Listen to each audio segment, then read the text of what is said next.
Good morning, guys. Welcome. We are in Parashat Vayera. We finished Parashat Lech Lecha. We're going into Vayera. What's up, Ezra? How are you? You doing good? So, this past week, I was looking at some of the Midrashim, and there was a character that stood out a lot to me, and that was Og Melech BASHAN. Seemingly very interesting guy. He seemingly survives the flood. You know, Noach and his family, the 6 survive. They're coming. Yes, actually the 8. They have the 6 kids, and Noach and his wife, 8 people survive, plus 1, plus Og. This guy survives, and it says unbelievable things about Og. And he comes up in the parasha, 4 kings versus the 5 kings. He comes up a few times. So I thought maybe we spend a few minutes. We're going to read from Otzar Isheh Tanakh. He discusses all the different pieces on Og, and let's take a look at him. He's a very interesting person. So first, Og has a brother. Og is a giant. He's not a human being from the children of Noach. What I mean in the sense is that before the world of Noach, there were different human beings. There were people called Nephilims. There were Rephaims, there were Bnei HaElohims, there were the children of Adam. There were different human beings. They looked different, they acted different. Some of them even had superpowers. Some of them even knew how to fly. We look at Shem Eved, who was one of the kings in this week's parasha. And why is he called Shem Eved? Eved means like a limb, because he figured out how to add a limb to his body to fly. That's a Rashi that's brought down. Unbelievable. So who's this guy Og? Why is he around? When his brother survived the flood too? So that's one of the questions I had, is that it says that Og survived, but what about his brother? Sichon also was around. Just so you understand the level of who Og was, Moshe Rabbeinu got the Torah, speaks to God face to face. God tells him, don't worry, go take over that nation. Og, the king, Melech BASHAN, Sichon Melech HaMori. When Moshe sees the nations and sees the giants, he goes back to God and needs reinforcement, because he realized I don't know if I can take over this in the guy. And not only was he worried about the individual, he was worried about some of the things this person did. This person knew Avraham Avinu, he knew Noach, he survived the flood, he had zichuyot. Seemingly God found favor in him. I don't know how old he was. And also, I found out another thing which we're going to read about, is that, you know who gave him his Brit Milah? Avraham Avinu. Gave Og a Brit Milah. So, if based on what I saw here, now that I know that, you can imagine imagine, people. There were some people that descend from those who had they had the Ben Ish Chai as their sandak. I know somebody who his grandfather was sat on the Ben Ish Chai for Brit Milah. Okay? That's the person who sat. The Ben Ish Chai didn't give him the Brit Milah, it was only sandak for him. And there's a big zechut. The guy's a big zechut. Alright? Now there's people that, let's say the Ben Ish Chai was mohel. I don't know if he was, but let's say he was. Here, we're not talking about a rabbi in our generation that's as great as the Ben Ish Chai. We're talking about Avraham Avinu. We're talking about the one that passed all the tests that God spoke to. He gave this guy Og Brit Milah. That was the zechut. And Moshe said, I don't know if I can outdo those zechuyot. Besides that, he's physically a monster and a giant. He couldn't deal with it. Now, let's take a look at what it brings down here. He brings unbelievable stuff. First, he says, Sichon ve'og achim hayu bnei achiyah bar shem machzai. Okay, he says Sichon and Og were brothers. They were the children of Achiyah, Bar Shamach Zai, and that's brought down in Nida Samech Aleph. Let's take a look. Vayavo haPalit vayaged leAvram. So came the Palit, and he told Avram. What did he tell him? The Palit. Oh, so he's going to come up now. Ze Og. That's talking about Og Melech BASHAN. Shepalat midor Babul. He was polit, like spit out almost. Like the lower to swallow or spit out. And let's take a look here. Yashav lo al etz echad min hasulamot shel hateva. he hung on one of the pieces of wood on the teva, on the ladder. V'nishba leNoach, and he swore to Noach, v'lebanav, and to his children, sheyeh lahem eved leolam. He swore to them, listen, I'll be your slave forever if you save me from drowning in the flood. So I always understood the waters of the flood being like volcanic, hot water and different things like that, but I guess he survived. Okay, me'asa Noach, nakav chor echad bateva. How did he breathe though? Okay, so let's take a look here. So he says, what did Noach do? He made a hole inside of the teva. V'haya moshit lo mizono bechol yom vayom, and every day he would feed him out of there. That's Yelkut Shimoni. Okay, let's take Og, hu Eliezer. So Og, according to this next piece, that was Eliezer Eved Abraham. That was him. Same person. Wow. Yes. Wait. This stuff gets very interesting. Wait. Uparsot ragla haya Abraham Avinu tomno bekaf yado. Upam echad ga'ar bo. Okay, so one time Abraham got mad at Eliezer, who's Og. Umir ato, and from the fear that Og had of Abraham, nafal sheno, his tooth fell out. V'natlo Abraham took the tooth of Og, who was a giant. Abraham Avinu v'asa'o mitot shehem shel shen v'haya yashen alehem, and he made a bed out of the tooth in order to be your shin on the shin. You get it, Ariel?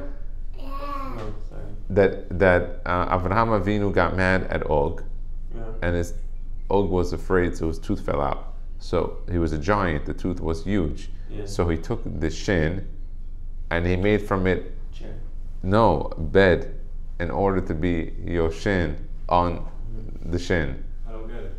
Because in Hebrew, to sleep means the lishon, yashin, yud shin nun, and a tooth is also called the shin. So they're playing on the words. From the tooth, he was fearful of Abraham, so he made a bed post out of it. Some say he made a chair. And all of his life, he sat on the chair, which was made out of the tooth of Og Melech HaBashan. I think we brought it from somewhere else that we said chair. The chair, right? So. But the shen could be interesting. It's a very interesting one, right? Abraham Nimrod. And who gave this guy Og to Abraham? Nimrod. So I guess after Abraham was thrown into the Ur Kasdim and he survived, as a matana, Nimrod gave him this giant Og. Why did Abraham go into the fire? It wasn't his choice. Og wanted to kill him. And by the way, he killed his uncle, Haran. Right, but could he have faked bowing down to the idol? Then no. There wasn't a law back then saying that you have to bow down, you have to get killed instead of going into. I don't know if there was. It could have been a law, but Nimrod was looking to kill Abraham. Nimrod was not looking for him to survive. Abraham Avinu surviving was a big problem for Nimrod. I thought he said if you bow down, you'll be okay. He didn't want to bow down. Abraham didn't want to have anything to do with this. Abraham wanted to prove that there's a God in the world. Nimrod was telling everybody he's God. Nimrod. Now we know that you're not supposed to bow down to an idol. You have to give your life. Yes. And there was no Torah and mitzvot. Yeah, so there was the Sheva Mitzvot B'nei Noach. One of them is Avodah Zarah. Right. There is. When Noach got off the teva, they were not all couldn't do anything they wanted. They had 6 plus 1. They got a new law because they were not allowed to eat meat before the time of Noach. After Noach, they were allowed to eat meat, so the new one was Ever Minachai. Let's continue. Very interesting stuff. Palit Haya Shemo. So now another thing brings down. Midrash looks like Shocher Tov or Socher Tov. It says here Palit Haya Shemo. His name was Palit. Velama nikra Shemo Og. So why they call him Og? Melech HaBashan, the king of the Bashan. Sheba. What's Bashan? Bashan is an area, the Transjordan area today. Sheba umatza Abraham sheosek be'ugot HaPesach. That when he found Abraham Avinu, he was making ugot matzot. Ugot matzot is matzah. So because of ugot from the word Og, so that he came at the time of the same thing, so they called him Og. He came at the matzah time, so they called him matz. All right, so the mats. I don't know, mat. Okay, no problem. Vayavo hapalid vayugad amar lo HaKadosh Baruch Hu sechar pesiatcha ata notel she'ata ma'arich yamim. So when he came and he walked to Abraham to tell him about this, he got what's called sechar pesiot. He got reward for walking. A person gets sechar pesiot if he walks to shul or he goes to shul. He gets rewarded for that. So let's say you have a long distance to come to shul, you get an extra reward. Now, of course, you should buy a home and live in walking distance to a shul. But let's say for whatever reason he didn't. Then you get a reward every time you go to shul. So it's important. So they said because Og did that, he got a reward also of it. By the way, this guy Og, he was around the time of Noach. He was in the time of Avraham, and he was in the time of Moshe Rabbeinu. Goes to show you how long he lived. Then you get long life for telling Abraham that. Let's see how long he lived, because we know that Metushelach lived 969 years according to the Torah. It could be Og lived longer, just the Torah didn't tell us how long he lived.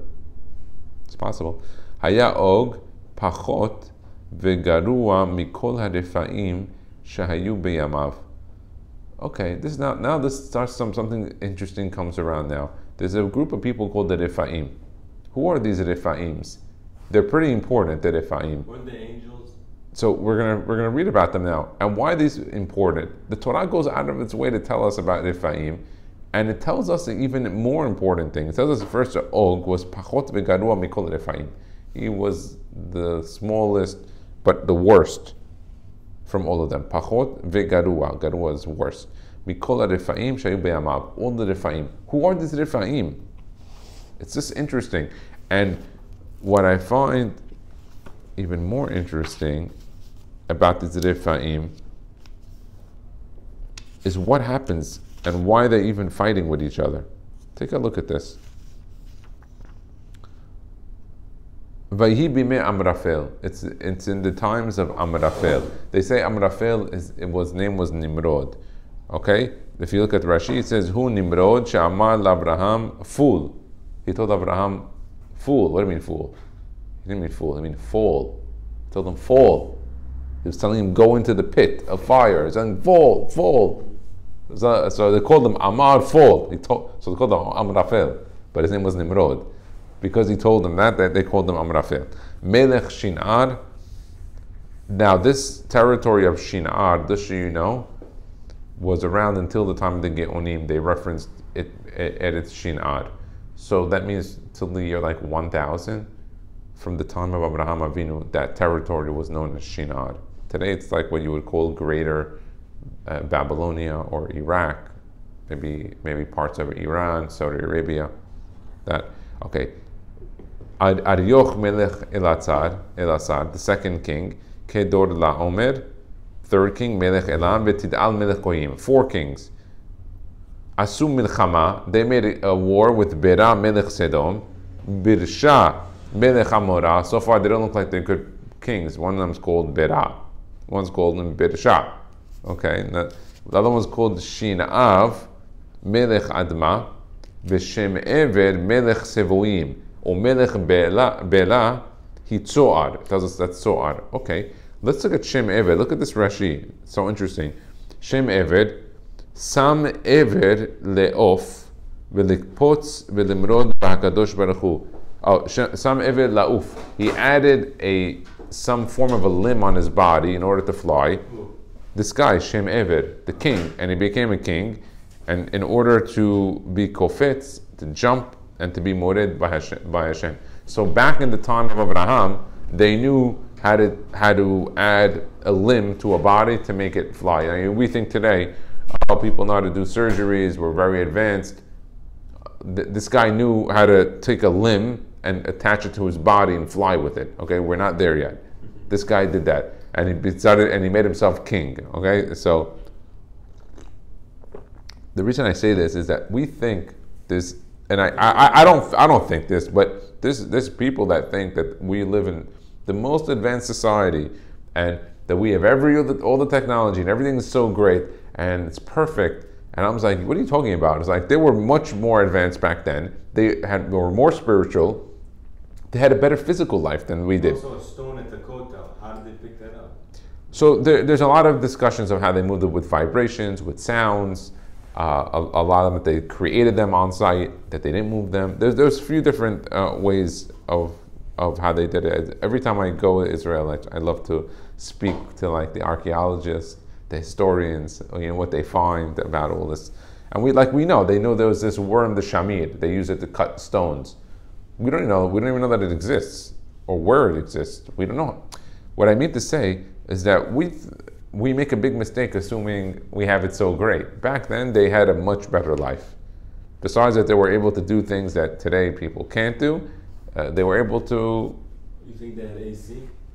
Okay, so the guy didn't. They didn't have You think they had? Okay. I'll tell you why they didn't need to have AC. We already have accustomed ourselves to needing AC, but they lived in lifestyles that didn't need AC. They built homes that were very well ventilated. They were shaded. They had pools. They had certain types of cold pools, springs. Different mikvaot. Okay, yeah, there were of course always the poor society and the poor class, but for those who are in the middle and the upper class, there was quality of life back then. It's not. Obviously, I think it changed the most. Don't take me as a historian for this, but I would say probably after the Churban Abayit, after like 500 years, the world kept on like rising in knowledge.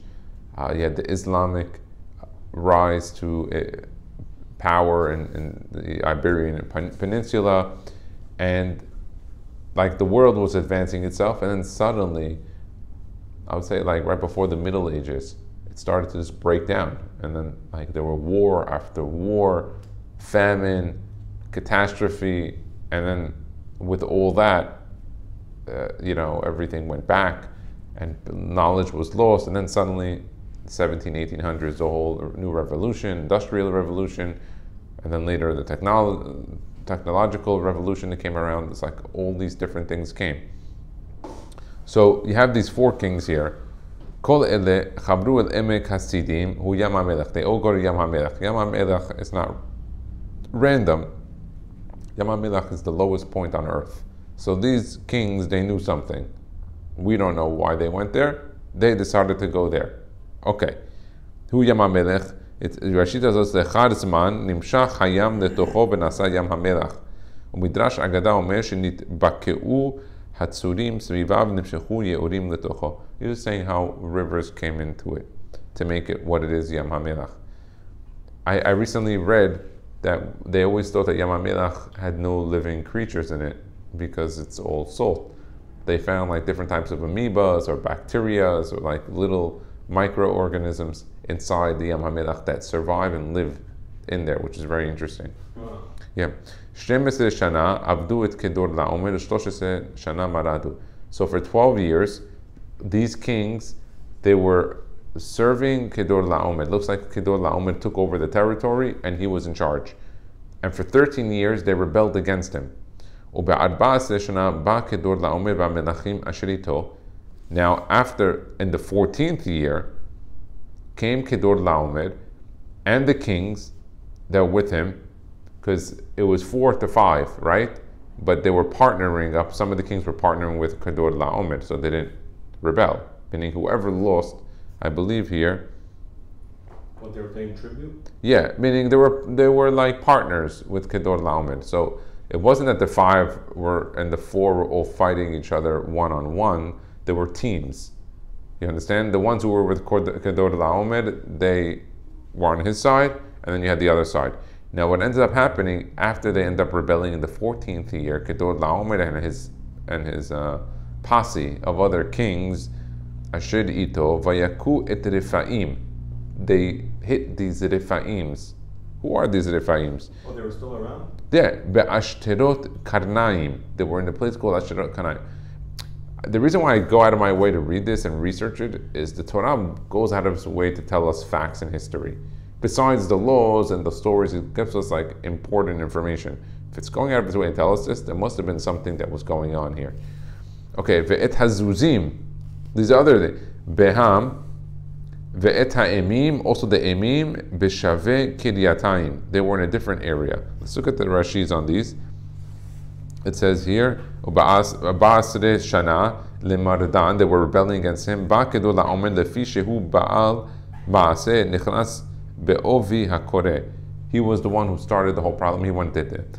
What I read in one of the things here, I want to show you this other thing. If you look at Rashi, it says Zuzim, Vet HaZuzim. What does Rashi tell us?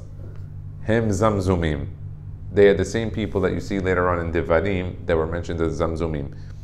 What I saw interesting is that what was Kedor La'omer? One of the things that the Mefarshim, that's why I love researching these things, is Kedor La'omer, he didn't like these giants. He didn't like these Nephilims. He didn't like these giants of Sichon and Og, the Rephaim. He was not buying these Bnei Elohims that were around and Nephilims. So he teamed up with a bunch of kings and he decided we're going to eliminate them from earth. Like Hitler. Yeah, he's like, we don't want these people here. We don't need giants like this anymore. And that was one of the things. There's a lot of different things. So Kedor La'omer gets up there. He's like, look, we need a group of people. We got to eliminate these giants. We can't have people like this around the world. They're going to take over. They grouped up and they were successful. They annihilated all of the Rephaim. They were not able to get Sichon or Og. They were able to get away. But Og was very upset about this. He was majorly pissed off that they annihilated his entire nation. And this guy Sichon and Og, they knew how to build. You'll see now when we continue reading. It's very interesting.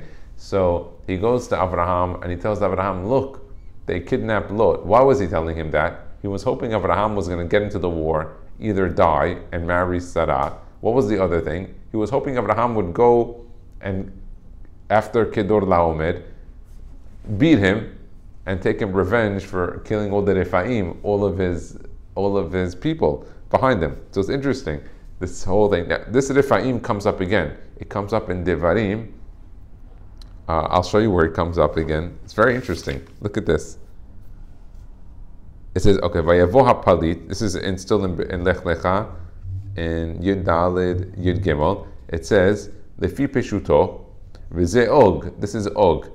Shepalat mina milchama, he escaped, was thrown out of the war. V'hu shekatuv ki rak Og nish'ar miyeter Rephaim. Og was the only one who survived from the Yeter Rephaim, and that comes up in Devarim 3:11. I'll show it to you in Devarim. Devarim.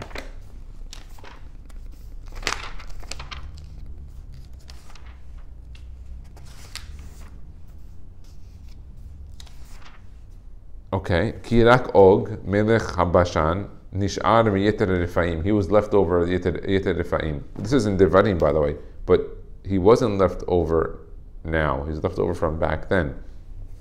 Hine Arso Eres Barzel, Halohi Berabat Bnei Amon Tisha Amot Orka. He was 9 amot in length, so that's like 15 feet, maybe. Ve'arba amot rochba, and 6 feet wide, be'amat ish, in the measure of the amat of a man. Let's look at Yir Aleph. Miyeter HaRephaim, he was the leftover of the Rephaims. Shehargu Amraphel v'haverav, that's what Amraphel, who killed them. Be'ashterot Karnaim, that's earlier on in Bereshit. V'hu palat mina milchama, he escaped the war. Shneimar v'yavo palit, ze Og. Okay, be'amat ish, be'amat Og. Okay, good. So interesting. This guy is still around, and what's interesting is that Moshe was afraid of him. What's going on? Let's take a look. Let's see a little bit more. Haya beriya minuvelet ben habiriyot. He was a despicable person. Or kako tesha amot verochbo arba amot karov lechetzi orko. So that's like the kind of same measurement that the Torah mentions over there. He brings it down here. It says orka ko over here. Maybe orkavo. I don't know. Okay. Halach Og ubana shishim ayarot. Og went and he built by himself 60 cities. V'hakatan shebahim, the smallest of them, haya govhan shishin mil. It was 60 mil high, the smallest of the ones that he did. I don't have the exact measurement of a mil, but a mil is like a mile, or a part of a mile, maybe a fourth of a mile. Let me check it up.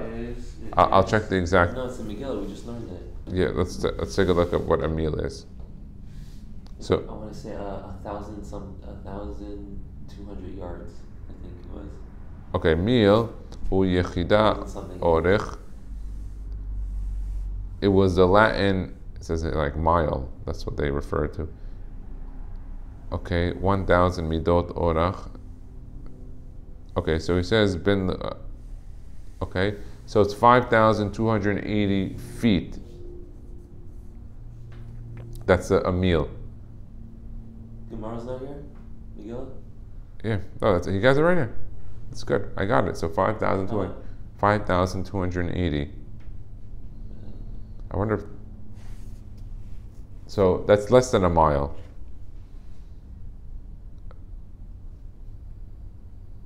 A mile is more. Oh no, actually that is a mile. 5,280 feet is a mile.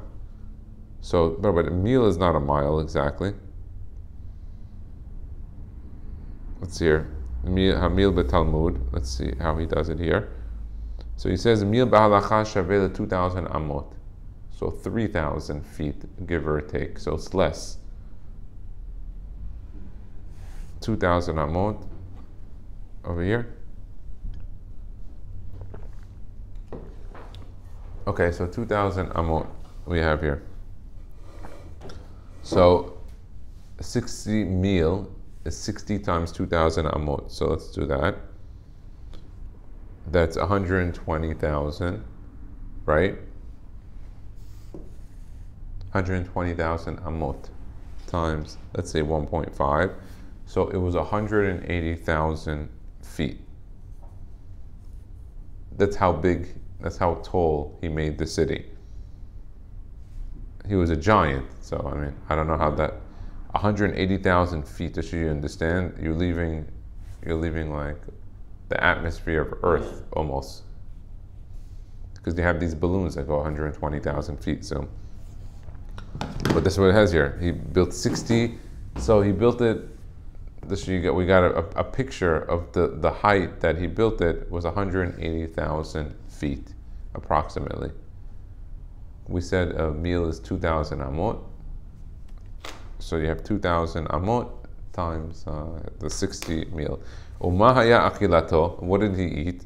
1,000 shorim, 1,000 shorts, b'shitiyato 1,000 midot, 1,000 measurements. V'tipat zar'o, zera was 36 litrim. 36 liters. That's wrote down in Masechet Sofrim. I don't know how they had that fact. Kaf Aleph over there. All right. Abba Shaul Omer, Kover Metim Haiti. So this guy Abba Shaul says he used to bury the dead. He was part of the Chevra Kadisha. Pa'am achat nechnasti letoch kolit shel met. One time. Yes, it's still only old. One time he went into. How did he die? So Moshe Rabbeinu killed him at the end in the war. But what this book does, Otsar Ishya Tanakh, is he gives you all the ma'amrot talking about the individual in the Tanakh. It's so good. So he gives all these individuals, you could find out a lot of information and learn about them and have a much better rounded picture of who they were. So he says this Rabbi Abba Shaul used to bury people. He went to area someone was buried. I ran 3 parsaot, velo higati, and I didn't reach. V'amru, they said that was shel og melech BASHAN haita. That was. This is hundreds of years later. Abba Shaul, yeah, this was maybe 1,000 years later. This is Nida Chaf Dalet Amud Bet.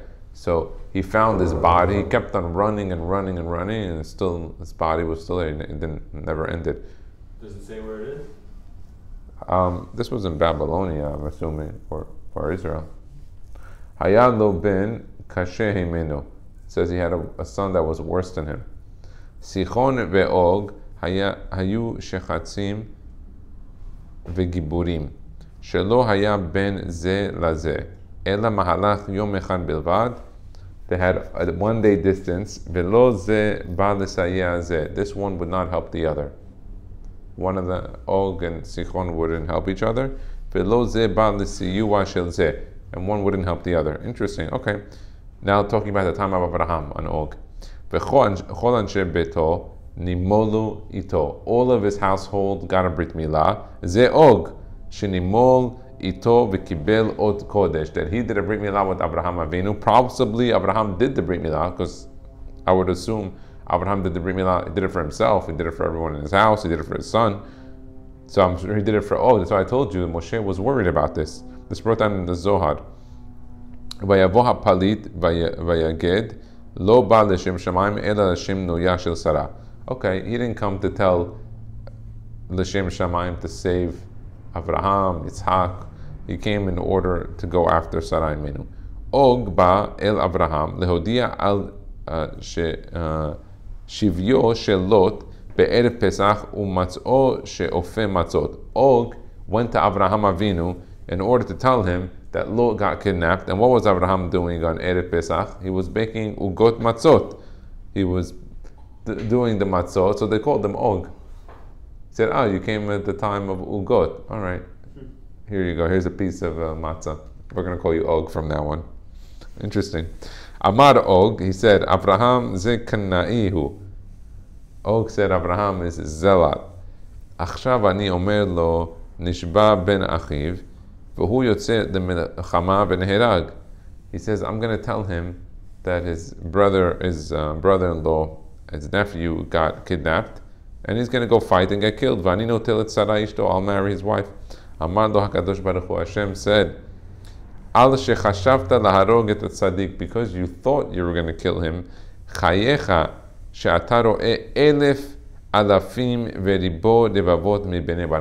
you wanted to see him killed and take his wife. I'm going to make sure that you're going to survive and see that from this man will come millions of people, all of his children and grandchildren. That was Hashem telling Og.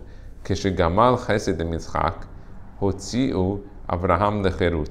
When he did a favor for Yitzchak, Abraham made him a free man again, because he promised he was going to be a slave to Noach and his children. Abraham had possession of him as a slave. He made him free. Benatan lo HaKadosh Baruch Hu secharo ba'olam hazeh shelo yeh lo sachar la'olam haba. Vehikimo lemelech. And he wanted to give Og all of his reward in this world. He made him a king. Vehu Og melech BASHAN. After he got free from Abraham, he became a king. This is Pirkei de Rabbi Eliezer.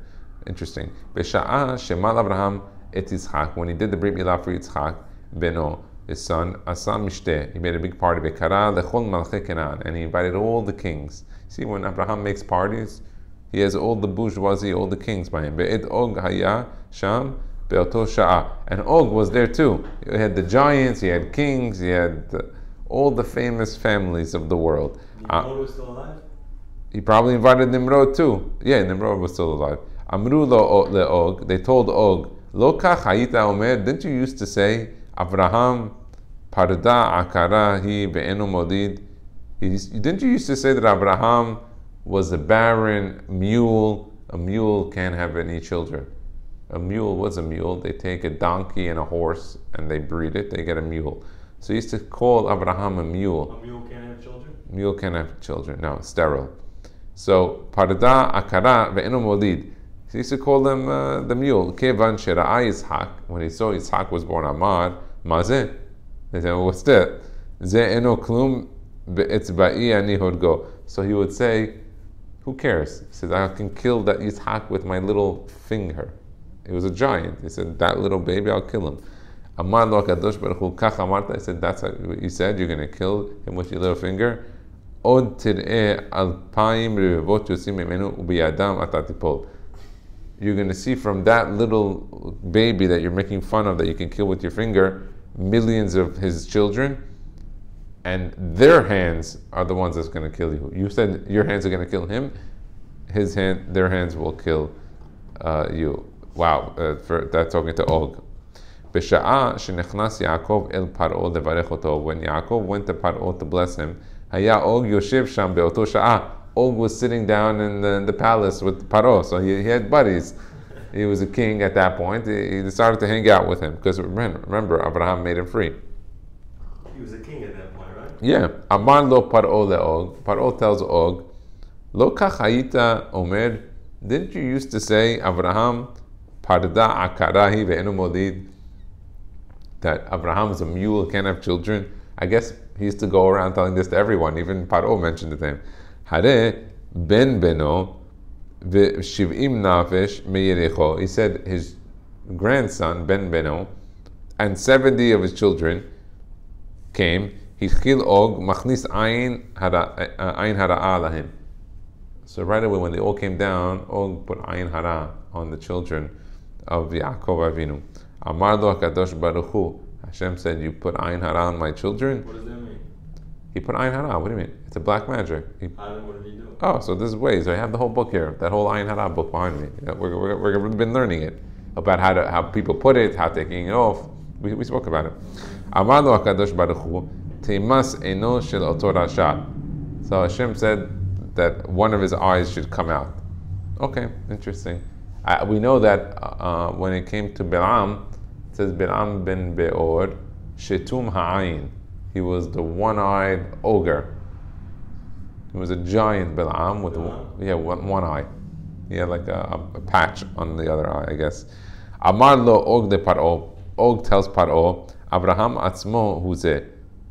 Hashaya sabur shehu Abraham b'pnei shaya klastar panav domelo. So he tells Paro, I don't think that's Yaakov, his grandson. I think that's Abraham. Why was he saying that? He says domele klastar panav. He said that Og knew Abraham Avinu, and he also knew Yitzhak, so he knew they looked alike. But what we see here is that Yaakov also looked alike like them, because Og said, I think that looks like Abraham, which means it was similar. Why did he hate Abraham? התחיל שאלו שאלות כמה ימי שני חייך. So they started asking Yaakov, how old are you? Because Og was telling Paro, that's Abraham. Paro was like, no, it's not. And they were arguing. So he said, how old are you? Once they found out how old he was, they said, no, it's not. That's his grandson. It's not him. Now, why did he hate him? I think that the basic answer I can give you is that Abraham did a lot of favors for Og, and like Rabbi Mansur famously says it, no good favor goes unpunished. And Og, being a Rasha, subscribed to that. Abraham did him a lot of good. He was out for Abraham. Abraham was Ish Emet. He was a powerful person. He was rich. He was intelligent. He was fighting for God. He was a man who did. There was never another human being that ever walked the surface of earth that will be like Abraham Avinu. Echadaya Abraham. And I remember when Rabbi Pesach Krohn was here, he had asked, if you had to meet 3 people in the course of Jewish history or world history, who would you meet? Right away, Abraham Avinu popped in my mind, because we don't understand the level of gadlut of Abraham.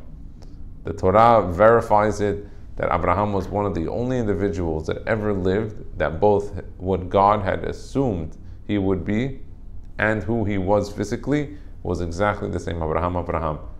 Never happened again. Who are your 3? So we're not going to go into the other ones, but Abraham was definitely one that I thought a lot about. What about Adam? Adam is for sure. Noach is Shlomo HaMelech is interesting. Moshe would be my one. But Moshe Rabbeinu for sure. There's a lot of interesting Eliyahu HaNavi, Zachur Letov. There's some really interesting things. I think Shlomo HaMelech would be really interesting also. Again, these are major people. The Midrash tells us that Adam, Noach, and Abraham were 3 people that the whole world stood on them. Meaning the whole world foundation was on these 3 people. Adam obviously is the first person. Noach, that the whole world descends from him. And you have Abraham, who's the father of all religion, of conscience. What's interesting is I wonder if this guy Og, it says he had a son. I wonder if his progeny is still around today. If there's still people that have his genes. I was reading this. I was reading one of the science websites recently that on Earth exists, I think, 8 or 9 different human species of skulls and bodies that they've discovered. there's 8 or 9 different types of humans. Today we are only one. The people that are around today all descend from one species. We don't know what happened to these other ones. We don't know why they're not around. They're clearly bigger. Some were larger, some smaller. So we don't know. There's a lot of stuff that happened on Earth before. It could very well be possible that the world was more technologically advanced than we are even today, and just got reset for whatever reason. War, famine, natural disaster, earthquake, flood, comet, we don't know. The assumption that we are, the most advanced, or like we made it, is nothing farther from the truth. Well, Noah doesn't come from Adam? He does. So then we all come from Adam, right? Uh-huh. But the Hachamim tell us that Noah was unique. He was not born the same way. He was born first with a Brit Milah, while everybody else was not. So that stood out. He was born without webbed fingers. Remember we spoke about the webbed fingers? Everybody was born with a Brit Milah then? Everyone was born, regular. They're born uncircumcised. Noah was born with a Brit Milah? He was born fully circumcised. He was the third person. It was Adam, Shet, then Noah. Later on there were others also that were born. But I believe Yaakov was also born, Yosef was born. There were 7 people total that the Gemara mentions for us. Let's continue on this. Bimei Moshe, Kashim hayu Sichon ve'og le'Yisrael yoter miParo ve'chayelotav. That Sichon and his brother Og were more difficult than Paro for Bnei Israel. Wow, unbelievable. Ve'ru'yim hayu lomar shira al mapalatam shel Sichon ve'og. It was worth it to sing a whole song like Az Yashir just for these 2 kings. Ela Sheba David, came David HaMelech, ve'amar alehem shira. And he said, L'Sichon melech ha'amori, l'og melech ha'bashan. He's saying Tehillim 136, Pasuk Yutet, that we say over there on Shabbat, by saying in Tehillim, that is the song for it. I remember Rav Musafi said, Ariel, interesting story, that there was a lady that used to light on Friday night 26 candles for every single one of the Ki Le'olam Hasdo that you say on Shabbat morning. You say, Adu Hashem Ki Le'olam Hasdo, V'et HaShemesh Le'meshot Bayom, Et HaYarech Me'kochavim Le'meshot Balayla. Okay? So they asked her, why do you do 26? She said, because I did it one for every one of those Pesukim that's in the Tehillim 136. So her son went, opened the Tehillim and counted and said, Mom, there's 28, there's not 26. She said, of course, I don't light for Sichon Melech HaAmori and all of Melech HaBashan. I skipped over those 2. Those are the Shaim, I don't light for them. And she would light 26. That was what he said. Okay. Al tira oto, lama me'og haya yareh, u'misichon lo haya yareh. Amar shema ta'amod lo zechuto shel Avraham Avinu. So he said here that on Og, Abraham was worried because of his involvement with Avraham Avinu, with the Brit Milah, with what he did. But with Sichon, he wasn't so worried. He felt Og had some zichuyot, he felt Sichon didn't. Amar Moshe ani ben me'ah ve'esim shana, Moshe said I'm 120, v'zeh yoted michamesh me'ot. He said this man is over 500 years old. So we have already a thing. Illule sheyesh lo zichut lo chai kol hashnim halalu. Moshe said, if he didn't have his zichut, he wouldn't live this long. He must have done something in his life that clearly he found favor in the eyes of God, and he was right. Now, if Moshe says he was 500, that he died right after this time, because Moshe killed him when he went to battle with him. So he was probably born young in the time of Noah. He was still a kid or young, and he got it because it's all we have to figure is 10 generations from Noah to Abraham, and then from Abraham to Moshe 7 generations. How much time is 10 generations? I don't have the exact time, but we could figure based on his age that he wasn't that old then, at the time of the Mabul. Okay, Kevan shera'a Og sheYisrael mitkarvim elav amar, when Og saw that Israel were coming to him, betach zechuti shel milah yakdim et zechutam.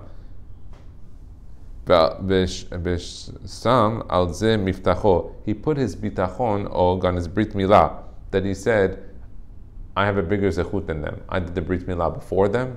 I did it with Abraham Avinu. Be'oto hasha'a yara Moshe. Moshe was worried. He'achu yuchal la'akor ha'ot shirasham Abraham. He goes, how can I go after this guy that has a sign of a Brit Milah from Abraham Avinu on him? It's not normal. Amar lo HaKadosh Baruch Hu, Hashem said to him, Al tirato, don't be afraid. Al tira me'a'ot shelo, ki hu pegam ha'ot shelo. He made mistakes with his Brit Milah. Umi shepogem la'ot shelo, ra'u lehe'akar me'ha'olam. Someone who makes a mistake with the Brit Milah, he can be removed from the world, so don't worry. That's brought down in the Zohar. Interesting. Ba'u Moshe v'Yisrael litchuma shel Edrei. They went to the area of Edrei. Amar lahem Moshe. Moshe told them, Nachane kan. We're going to park over here. Va'anu nichnasim b'shacharit. And we'll go into the city during the time of shacharit when they were fighting. Ba'u likanes. They went inside the Edrei to go inside the city. Va'adayin lo hayta ha'ayin ro'ah. And nobody saw them. Tala Moshe et enav v'ra'a et Og yoshev ala choma. He put his eyes up and he noticed that Og is sitting on the wall, like Humpty Dumpty.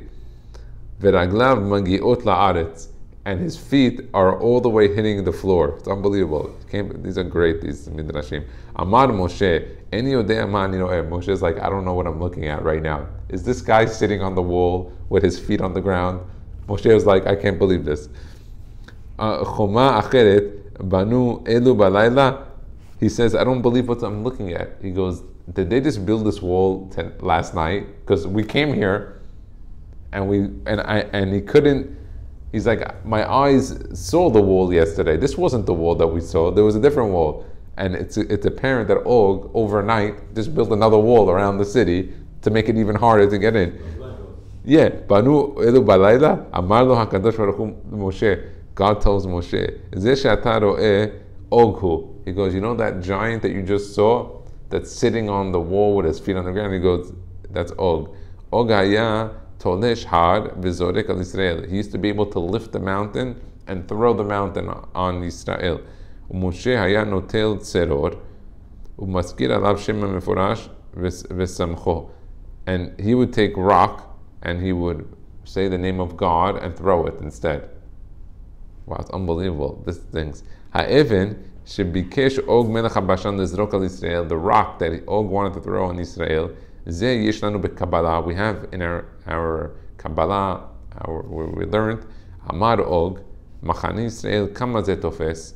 He said the camp of Israel, how much is it tofes? How much space? Shalosh parsaot. He said 3 parsaot.